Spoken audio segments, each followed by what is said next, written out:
Hey everybody, welcome to Impact Theory. You're here because, like me, you believe that human potential is nearly limitless, but you know that having potential is not the same as actually doing something with it. So our goal with this show and company is to introduce you to the people and ideas that are going to help you actually execute on your dreams.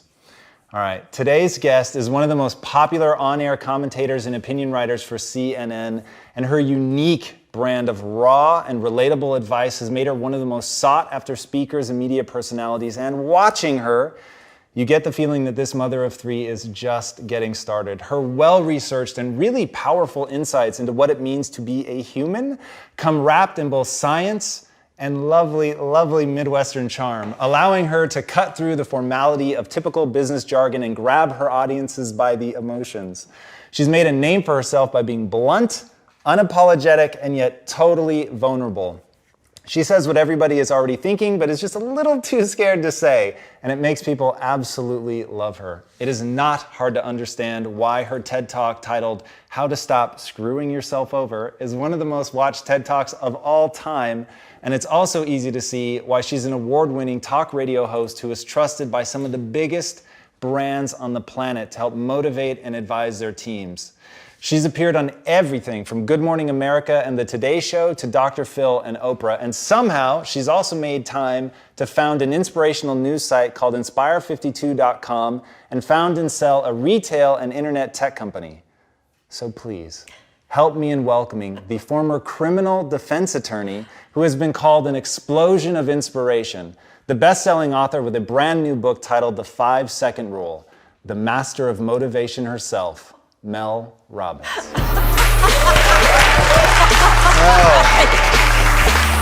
It's really good to have you on the show. Oh my gosh, thank you. Absolutely. You called me the master of motivation, and I think motivation is complete garbage, so maybe we should start there. That is a perfect place to start. So I totally agree with you. But why do you say that? I do, 100%. Now, I said that in the spirit of, I know what you're trying to do, so it is meant with absolute reverence. But why do you say that it's garbage? Well, and we'll talk a lot about this, but I think it's garbage because at some point we all bought into this lie that you got to feel ready in order to change. Yeah. We bought into this complete falsehood that at some point you're going to have the courage. At some point you're going to have the confidence, and it's total bullshit, frankly. Are we allowed to swear on this show? Absolutely. Okay. It's complete garbage, and so there are so many people in the world, and you know, you may be watching this right now, and you have these incredible ideas, and what you think is missing is motivation. And that's not true. Because the way that our minds are wired, and the fact about human beings, is that we are not designed to do things that are uncomfortable or scary or difficult. Our brains are designed to protect us from those things because our brains are trying to keep us alive.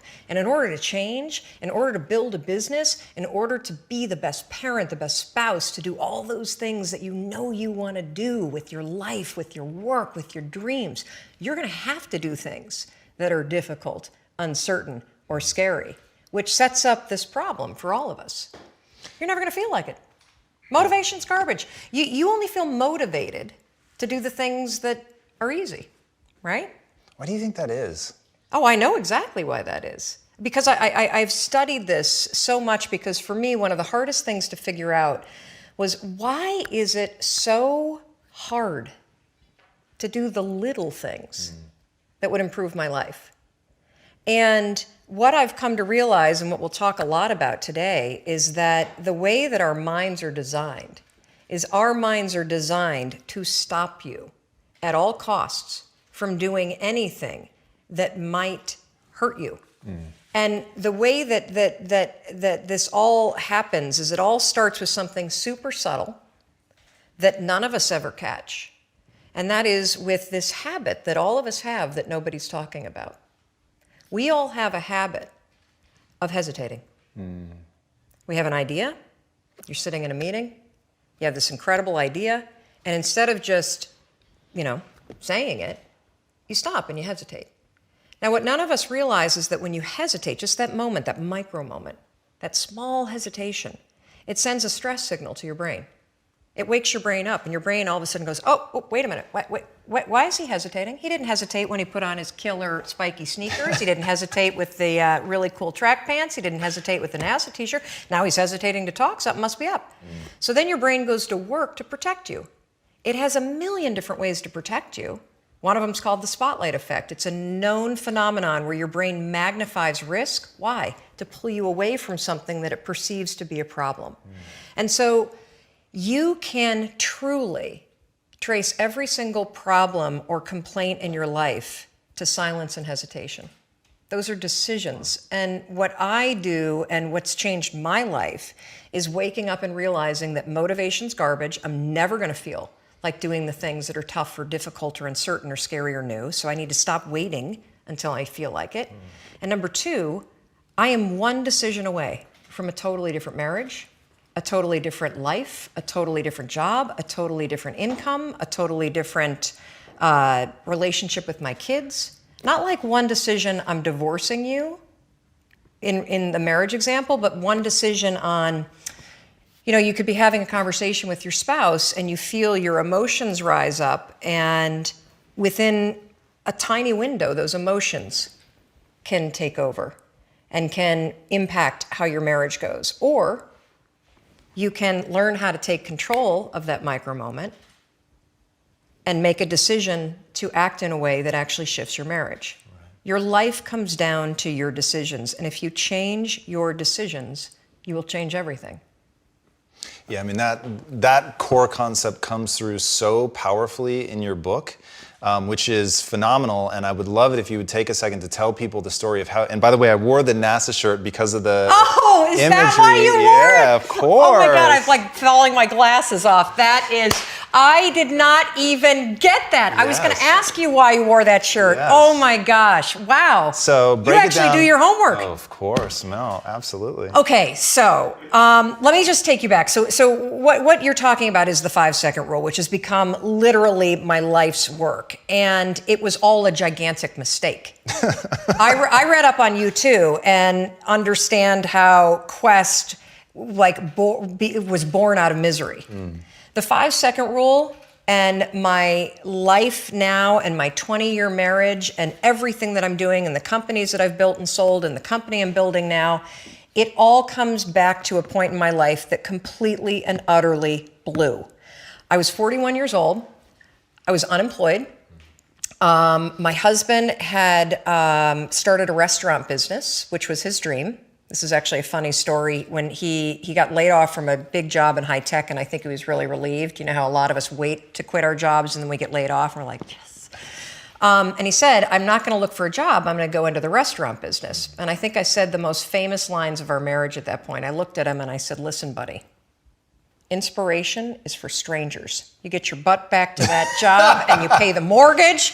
And again, micro moment where I'm being a jerk instead of being a supportive wife. But that's an example of where when he said he was not going to go get a job, but he was going to start a business, the first thing that was there was fear. Right. And so fear was making the decision for me. God, I love that you can share that though. That's so powerful. Well, so what happened is the first restaurant was a home run. And of course, what do you do when things are successful? You grow it. You grow it really big. And so they decided to raise some money. And we threw in our home equity line, the kids' college savings. They tried to open a second and a third, and at the same point, a grocery store chain encouraged them to go into wholesale. So it basically got way too big, way too fast, and the wheels started to come off. And they came off so badly that the second restaurant failed, and they held on to it for too long, like a lot of us do. It's another trick our brains play on us called sunk costs. When you throw a ton of time and a ton of money at something, it's really hard to let go of it. And if you haven't done it in business, we all have a relationship in our past, stayed way too long. That was a trick your brain played on you. So by the time that they closed the second restaurant, it was an $800,000 loss. Ooh. I mean, that meant our entire home equity line gone. Right. It meant kids' college. I get just choked up just thinking about how terrifying it was.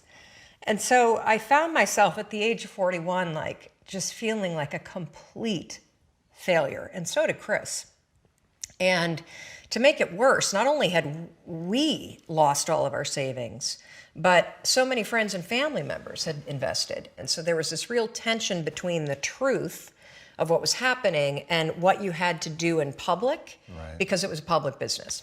Shame, failure, embarrassment, and the liens started to hit the house. The phone started to ring, and it was nothing but collection calls. And I just remember feeling this tremendous shame. And at some point, I think we all hit that moment in life where things just are not going how you thought they would go. And what's amazing about those moments is we all respond very differently. So my husband, he would spring out of bed and he would head right out that door, 6 o'clock in the morning, and he would go meet his partner and they would go to the bank and they would dig right in and they would face their problems head on. And he's also a smart guy. I mean, he did not want to be in the house when yours truly woke up, because I was a raging bitch at that point in our lives. And the reason why is because when you're scared and you're afraid and you're jealous and you're overwhelmed with emotion, it is so much easier to point the finger at other people. That's a decision, by the way. Sure. One you may not be aware that you're making, but you're still making it. So what would happen to me is the exact opposite. Is Chris would be gone, the alarm would go off at 6 o'clock in the morning, and I would lie there. And I would think about the lien on the house, and I would think about the bankruptcy that we were facing, and I would think about how much we had fought the night before, and I would think about the fact that I was unemployed, and I would hit the snooze button. I mean, why would you get up when your life is like that? Why would you? I mean, I needed confidence. I needed courage. I was so tapped out. And you know, in the scheme of life, hitting the snooze button is not that big of a deal. But here's the thing about life. None of us wake up and say, today is the day I destroy my life. What we do is we kind of check out because it feels overwhelming. Or we check out because we're afraid. Or we check out because we start listening to self-doubt, and then we make these teeny tiny decisions all day long, and we don't even realize it. Decision to not get up on time, a decision to not eat the right thing, a decision to snap at your kids, a decision to not speak in a meeting, a decision to not look for a job, a decision to not deal with your finances, a decision to not call your parents, like whatever it is. All day long, these tiny decisions that take you so far off track. And then you wake up like I did, and you look at your life and you think, how the hell did I get here? And more importantly, how do I get back over there? And you have no idea. And so I was so trapped. And I know from your story, you felt the same way. Like you knew that there was more in store for you, but you couldn't figure out, how do you close the gap? How do you find the power that's in you? How do you discover your greatness? How do you solve these problems? It feels so overwhelming when you can't. I mean, I would go to the grocery store and the items would scan, and I would be sitting there readying my excuse because there was no way that my check card was going to clear. Wow. So I got in this struggle with myself that a lot of us find ourselves in, and that is you get trapped in what I call the knowledge action gap. You know what to do, but you can't seem to make yourself do it, right? I mean, every one of us is one Google search away from a list of instructions that if you follow any of them, it will change your life. But how do you get out of your head and stop thinking about what you need to do and actually do it? And in my case, this stuff was pretty easy. Get up on time, make breakfast for the kids, get them on the bus, start looking for a job. Be nicer to Chris. Don't drink so much. Instead of isolating yourself, pick up the phone and call a friend. Get yourself out into the woods and go for a walk. Start running again. Like all these little things that I was capable of, but I couldn't get out of here. Could not get out of here. And if you're stuck, that's the problem. The problem is you're in your head, you're thinking. That is the universal problem. And it all starts with this knowledge of what to do, and then you hesitate and you think about whether or not you feel like doing it. So for a couple months, I was really stuck. Chris would get up at 6, I'd hit the snooze, and then I'd hit the snooze, and then I'd hit the snooze. The kids would miss the bus. And then every night I'd do the same thing. I'd go in bed. Have you ever had one of those nights? probably before you started your company, but where you go in bed and you're like, all right, Tom, that's it. Tomorrow, it's the new me. Tomorrow, I'm going to get up on time. I am going to go to the gym. I am going to look for a job. I'm not going to drink so much. It's going to be amazing. The new me, the future me. Woo! Let's do this, right? Then you go to bed and you wake up 7 hours later and you're like, I don't feel like the new me. It's the only, that's a stupid, see, motivation's garbage. It's never there when you need it. Ever. Ever, ever, ever. And so here's what happened to me, and thank you for wearing the NASA t-shirt. Of course. It's a really stupid story. It's a powerful story. So one night, Chris had gone to bed. I'd been struggling. We still had all the same problems. We still had a lien on the house, still facing bankruptcy, still fighting like crazy. I was still unemployed. They still hadn't figured out like the solution yet for the business. And I was about to turn off the TV, and there on the TV, there was this rocket launching, and I thought, oh my gosh, that is it. I am gonna launch myself out of bed like a rocket ship, like NASA, right here, had launched me out of that bed. And I'm gonna move so fast that I don't think. I'm gonna beat my brain. Now, here's a really interesting point. I talk a lot about your instincts and inner wisdom. And we can get into this a little bit later, but a lot of us talk about the fact that you have a gut feeling. But what all this research that I've done for the book and all the speaking that I do, what I've discovered that's fascinating is actually when you set goals, when you have an intention on something that you want to change about your life, your brain helps you. What it does is it opens up a checklist, and then your brain goes to work trying to remind you. Yeah. Of that intention that you set. And it's really important to develop the skill, and I say that word purposefully, the skill of knowing how to hear that inner wisdom and that intention kicking in and leaning into it quickly. So for me, my brain saying, that's it, right there, move as fast as a rocket, Mel. I wanted to change my life. And I think most people that are miserable or that are really like dying to be great and dying to have more, we want to change. We want to live a better life. We want to create more for our families. We want to be happier. The desire is there. Again, it's about how do you go from knowledge to action. So the first thing in this story that's important is realizing that the answer was in me. And my mind was telling me, pay attention. Could have also been the bourbon. I had a couple of Manhattans that night. But anyway, the next morning, the alarm goes off, and I pretended NASA was there. It's the stupidest story. I literally went 5, 4, 3, 2, 1. I counted out loud, and then I stood up. And I'll never forget standing there in my bedroom. It was dark. It was cold. It was winter in Boston. And for the first time in 3 months, I had beaten my habit of hitting the snooze button. I couldn't believe it. And I thought, wait a minute. Counting backwards? That is the dumbest thing I've ever heard in my entire life. Well, the next morning I used it again and it worked. The next morning I used it again and it worked. The next morning I used it again and it worked. And then I started to notice something really interesting. There were moments all day long, just like that 5-second moment in bed, where I knew, knowledge, what I should do. And if I didn't move within 5 seconds, my brain would step in and talk me out of it. Every human being has a 5-second window. Might even be shorter for you. You have about a 5-second window in which you can move from idea to action before your brain kicks into full gear and sabotages any change in behavior. Because remember, your brain is wired to stop you from doing things that are uncomfortable or uncertain or scary. It's your job to learn how to move from those ideas that could change everything into acting on them in the smallest moment. And for anyone right now at home who's thinking like, this sounds too simple, too easy, talk a bit about your community, because reading some of their comments, it's crazy how many people, like the sheer volume of people you quote in your book, but if you also go online and just look at the people that are like directly reaching out to you, it is an avalanche of people that have stories around the 5-second rule. Well, one of the reasons why I'm so excited about this book, and look, you don't have to buy the book. This is an idea that you can use. It's free.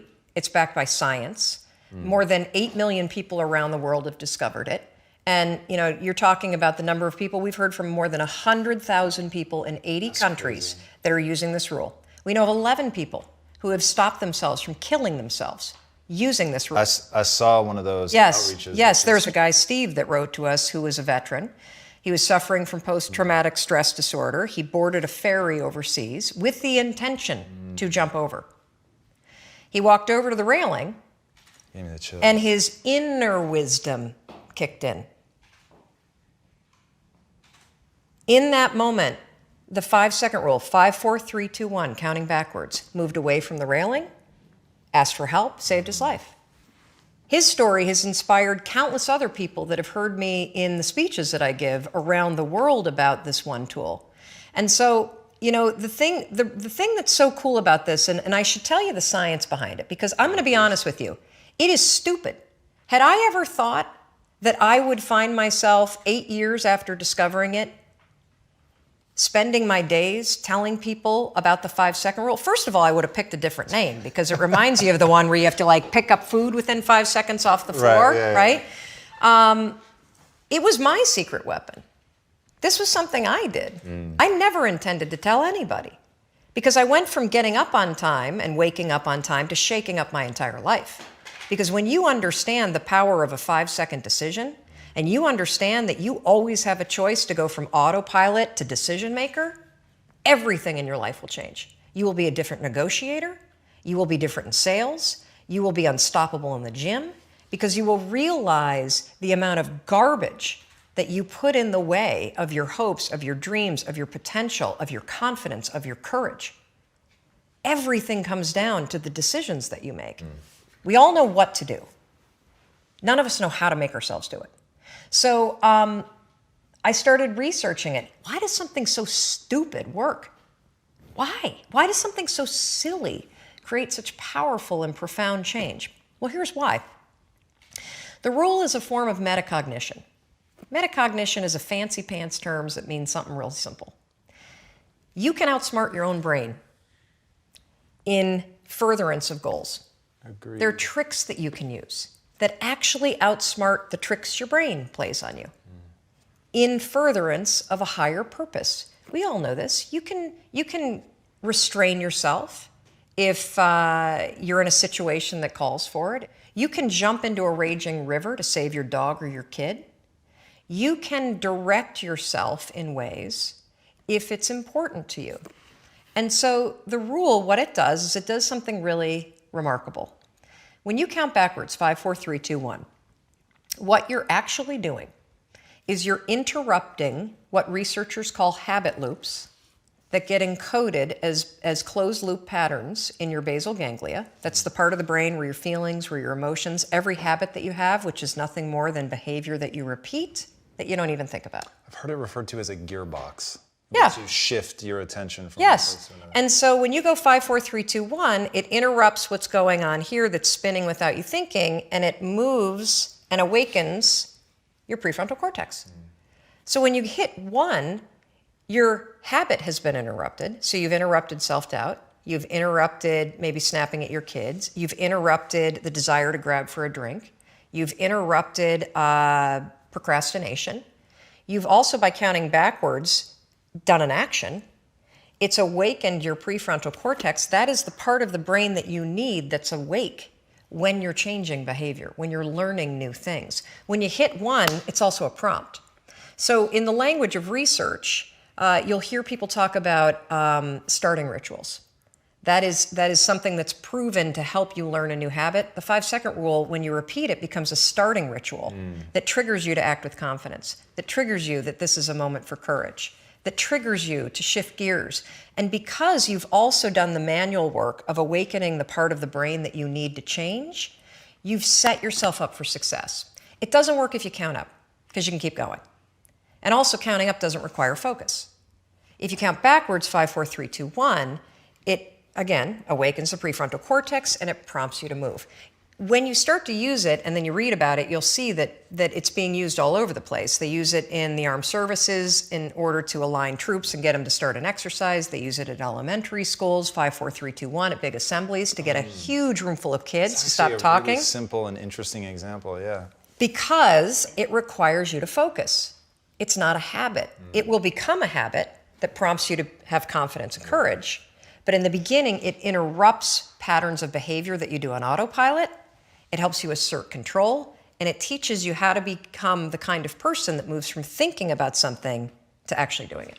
It's incredible. So there's so many things in that story, and guys, I'm telling you, it's you're gonna love the depth of brain research that is put in the book. It's really quite extraordinary. You really have an amazing grasp of the brain, and it really, really came through in the book. And for me, it was a wonderful balancing act between the just raw emotion of the people writing in and some of the stories that you're sharing, and the imagery of the rocket ship, which you're very open about. It's sort of a silly visual metaphor, but because it's effective, that silliness is somewhat irrelevant. What's incredible is in 5 seconds flat, self-doubt can take over and rob you of your power, and rob you of joy, and rob you of your potential. Or in 5 seconds flat, you can actually use one stupid little trick to push yourself to grab it. What I loved in the book is because you paint the picture so very well, you're also just a good writer. So you paint the picture like I could feel the crisp, winter air of Boston, like stalking you out of the under the comforter. And so I could really feel it. I was there with you, as Chris's business is struggling. And so you really feel all of that. And so the moment when you do the countdown, you spring out of bed and you're almost like taking yourself by surprise and you're like moving before you realize it. But you're reading it from the perspective of, I already knew who you were. So it was, that gave me the chills. It was more difficult to picture you as stuck than it was to know, I know where she goes, right? I'd already seen the TED Talk by the time I read the book. I knew what you were doing from a media perspective. I knew how many people and companies you'd help. So for me, it was like watching it in reverse. So I'm watching it from the safety of, I know she crushes it.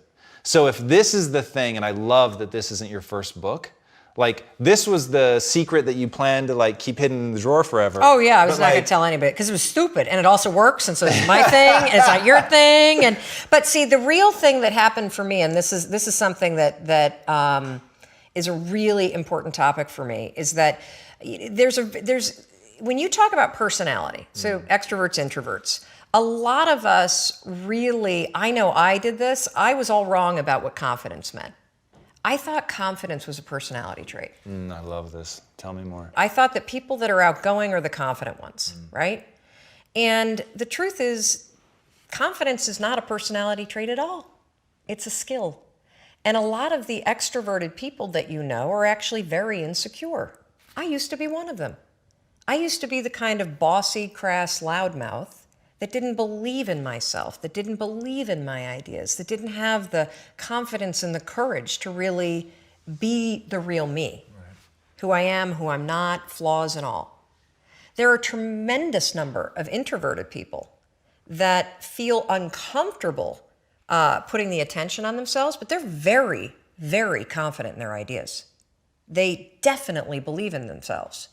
And so when you start to separate confidence not as a matter of personality, but as a skill that you can acquire, because confidence is the ability to move, in my opinion, from thought to action. Because when you're a confident person, you believe enough in yourself and your capabilities that you're willing to try, that you're willing to share. To me, confidence isn't the assuredness that it turns out, it's the willingness to try. And that was a huge insight for me. And what a lot of people don't know about me, although I share this on stage and I'm extremely open about this because this is a topic that's really important to me, is that the single most profound use of the 5-second rule is mind control. And I say that as a lawyer. I will tell you, you can use this stupid trick to cure yourself of anxiety. Yeah, I wanted to talk about that. So you struggled very profoundly with anxiety. So walk us through like some nuts and bolts of how you use the 5-second rule, because I think my hypothesis and the reason we founded Impact Theory is that the world is living through two pandemics. The pandemic of the body, which everybody understands because it's so visual. Yep. Being overweight, dying of diet-related diseases such as diabetes and things like that. But because the second pandemic, the pandemic of the mind, is invisible, people don't realize how pervasive a suicide is. And I think it's a leading cause of death among young men. I mean, it's crazy. And then that there are ways that they can go about attacking that and fixing the problem. So walk us through that. Sure, I would love to.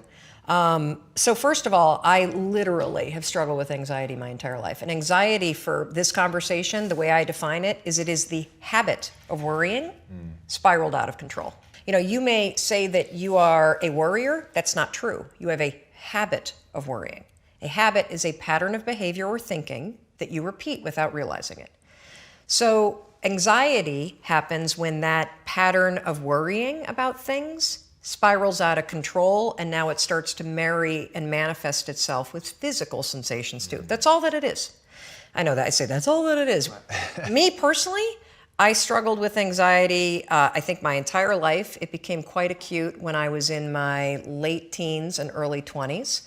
I became medicated in the middle of law school. I took Zoloft for 2 decades. When our first daughter was born, who is now 17, the postpartum depression and the cascading panic was so terrible that not only was I medicated and couldn't breastfeed, but I couldn't be left alone with her. Wow. So when I say you can cure yourself of anxiety, I don't say that lightly.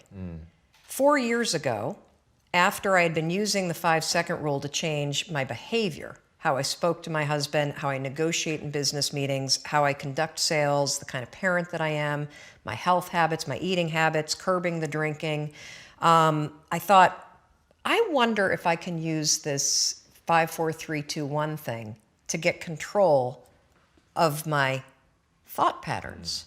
Not my behavior patterns, my thought patterns. Yes, you can.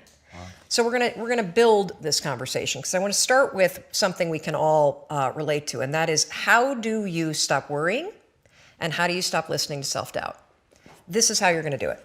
So all day long, you're going to have moments where your thoughts drift, and I use that word on purpose, because for me, there is a physical sensation when you start to use the 5-second rule and you start to wake up. Not only on time in the morning, but you wake up to your life and the opportunities in your life.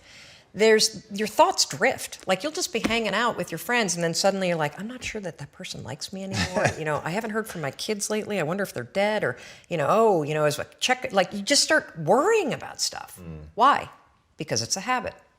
Because when you're not paying attention, your brain shifts from you being a decision maker and paying attention to you just kind of spinning things on autopilot, and one of your habits is worrying.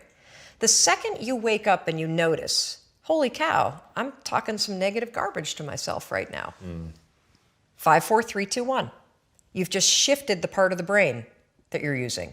You've shifted from the basal ganglia, which is where your habit loops are spinning, and you've awakened your prefrontal cortex. You've also interrupted that pattern. Now what you're going to do, because your mind is actually ready to receive a different thought because of the counting, now you can put in an anchor thought. Like, if you have a mantra, if you've got a vision about the way that your business is going to turn out in 5 years, if you just have a thought that makes you really happy and proud, insert that. Now, why does this work? It works because of the counting. And I'm not kidding. We know, based on research, that positive thinking alone, not effective. In some instances, trying to force yourself to think positive can actually make the worries worse. Why? Well, the reason why is because it's really hard to just change the channel.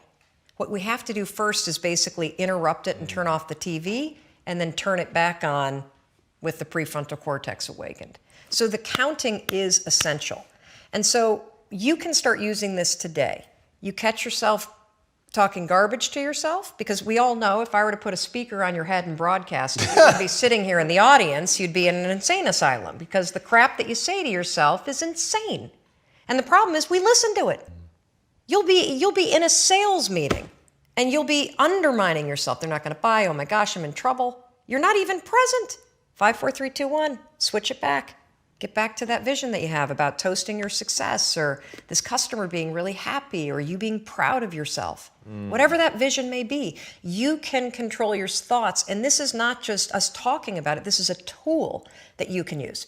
So let's take it a step further. So worrying, if you let it go unchecked, what will happen is you will get used to worrying.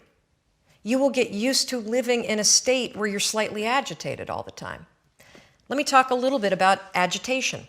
So what we know based on research is that physically, in your body, so physiologically, being excited is the exact same thing as being afraid. Let me say that again because it is so important. In your body, being excited is the exact same thing as being afraid. Your body doesn't know the damn difference. Your heart races, your armpits sweat, you're like, you may get tight in your throat. Your cheeks may get pink like mine do when I get excited. The only difference between excitement and fear is what your brain says. And the problem is if you have a habit of worrying, guess what you're going to tell yourself is going on? That you're like freaking out. That you're not excited, that something must be wrong. Oh gosh, why would you say something's wrong? Because you got a habit of saying that all the time. Even as I became a speaker for a living, or I'd be on CNN, when I first started doing it, I would be freaking out backstage. But even though, like, just last week, standing backstage, about to go on, 8,000 people, heart races, armpit sweat, my hands get clammy. I'm not nervous though, not at all. I'm excited. And so I developed this technique, and research out of Harvard, not based on my technique, but something very similar, proves that if you basically, right before you're about to do something, take a test, run a race, public speaking, a business negotiation, ask somebody to marry you, whatever it may be that gets your heart racing, just do this. Go, I'm excited. I'm excited to give that speech. I'm excited to ask him or her. I'm excited to do this race. I'm excited. Because what happens is you give your brain context, so your brain doesn't escalate the stuff going on in your body. Your brain's not worried. Make sense? Yeah. So you can combine this with the 5-second rule. So we know how to do worrying. You catch your thoughts drift, 5, 4, 3, 2, 1, anchor thought. If you start to feel your heart racing, 5, 4, 3, 2, 1, to awaken the prefrontal cortex, and then start going, I'm really excited to do this. I'm really excited to do this. Another technique that you can use is ask, I think they call it interrogatory questions, where instead of giving yourself a pep talk, say, well, why am I ready to do this? Why am I ready?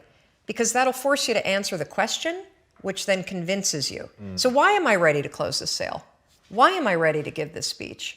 Why am I ready? So those are two strategies that you can use backed by science that are proven to actually make your performance be much better. Now let's take it a step further to anxiety. So anxiety is what happens when the habit of worrying spins out of control, your body gets really agitated, and then you allow your mind to escalate it into a full-blown panic attack. So for those of you that have not had the pleasure of having a panic attack, let me explain what it's like. So have you ever been in your car and you're driving down the road and you go to change lanes and all of a sudden there's like, oh my God, there's a car right there, right? And you swerve a little bit and then your heart's like, and you may sweat a little bit and you grip the wheel really tight and you're super locked in on the road ahead of you. But then that car pulls away and the near miss scenario passes and your mind starts going, okay, you're all right now. Right. You're all right now. That's it. That's all. That's what a panic attack is, only it happens while you're standing in front of your coffee pot. Seriously. You have that same, oh my God, what behind that? And your heart's racing, and the problem for your brain is that your brain can't look around and say, holy cow, we almost got hit by a car. Right. Your brain's saying, what the hell is wrong with her? She's making coffee and she's freaking out. And so now your brain has a problem. Because what's your brain's job? It's designed to protect you. So your brain will now do whatever it can to magnify the problem. Remember we talked about the spotlight effect? It'll start telling you all kinds of crazy stuff because it can't figure out contextually what the hell's going on. She's just making coffee. Now her heart is racing and she's breathing really. Holy cow, maybe she is having a heart attack. A lot of people that have panic attacks say, I think I'm dying. Oh my God, what's happening? Wow. Or you'll see them do the deer in the headlights thing where they got to get out of the room. That is the spotlight effect in your brain. Now taking control and magnifying everything to get you out of whatever it was. So here's how you use the 5-second rule. You use it to stabilize your thoughts before the panic escalates. And then what happens is it drifts into worry and then it disappears. Right.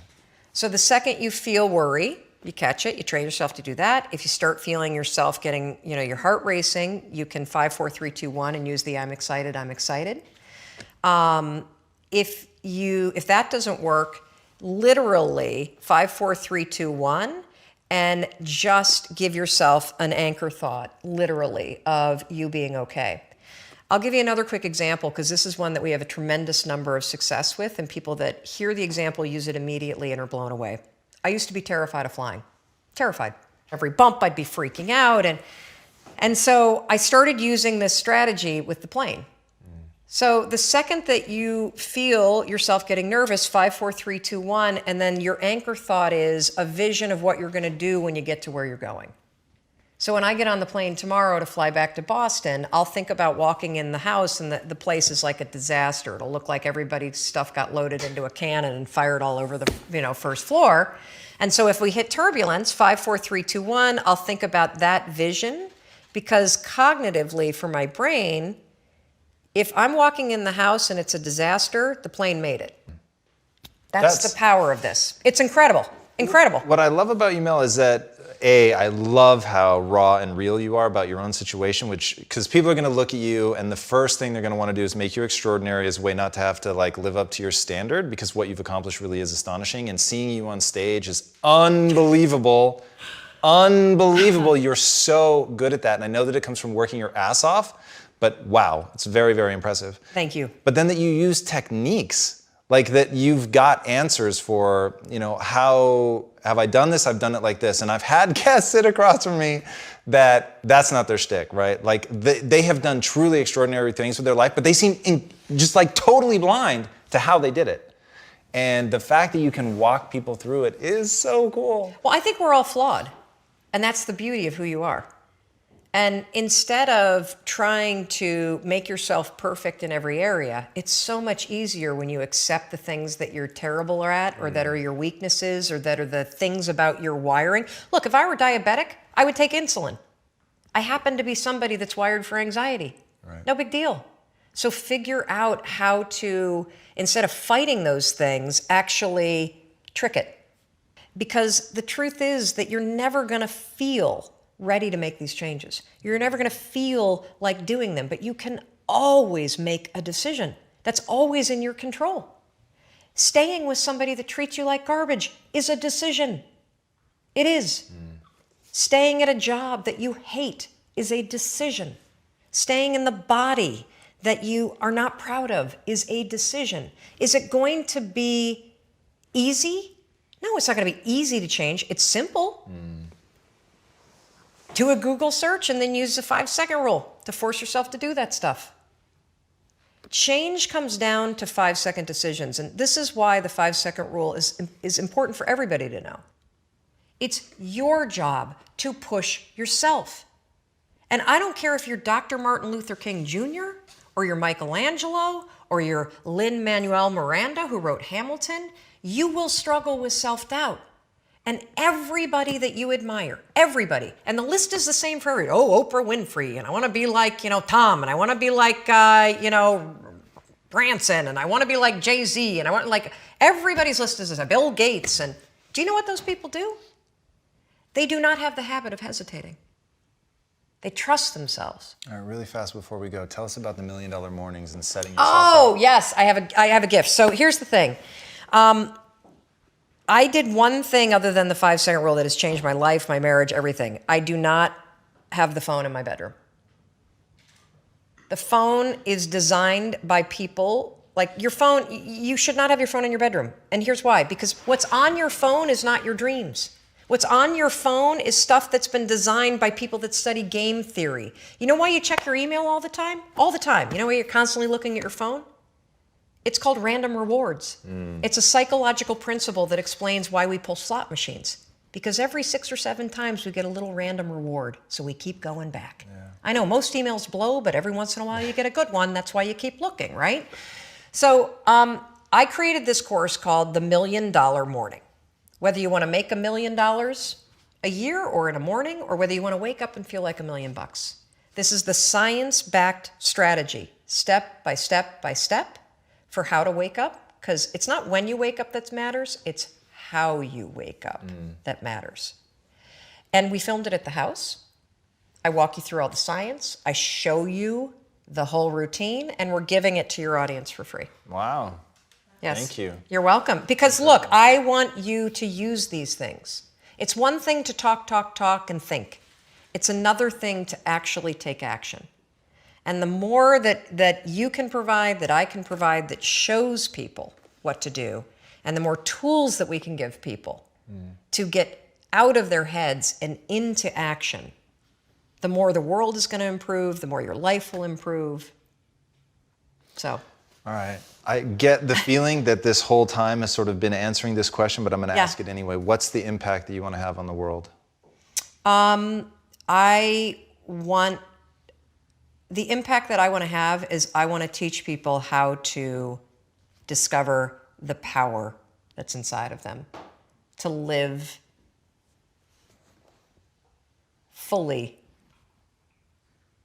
in the open and share themselves, who they are, who they're not. Like, there's so much fear that we live with.